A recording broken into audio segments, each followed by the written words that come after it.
దేవుడు నియమించిన విషయాలను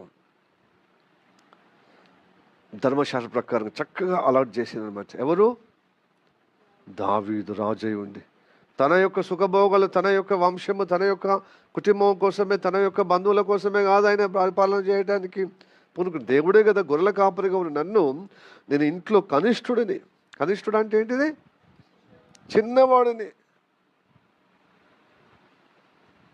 నా అన్నలు మంచిగా చూపుకు హ్యాండ్సమ్గా పొడుగు మంచిగా కనబడితే వాళ్ళని మిలిటరీలో జాయిన్ చేస్తే, సైన్యంలో జాయిన్ చేస్తే, నా తండ్రి ఏం చేశాడు?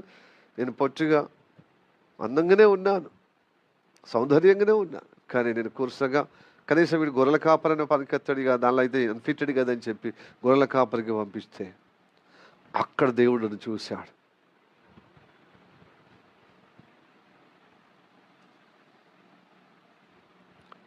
అందరికీ భక్తి నేర్పించబడ్డది, ఇతను కూడా భక్తి నేర్పించబడ్డాడు. కానీ ఆ భక్తుల నిష్టగా ఎదుగుతూ నమ్మకంగా ఆ గొర్రెల కాపరి ఆ తండ్రి అప్పచెప్పిన తన తండ్రి గొర్రెలను మంచి కాస్తూ దేవుణ్ణి స్మరించుకుని దేవునితో అనుబంధముగా కొనియాడుతున్నప్పుడు అతని చూసి అతని ఇజ్రాయెల్ దేశానికి రాజుగా నియమించు. ఆ కృతజ్ఞత అనేది చాలా ముఖ్యం.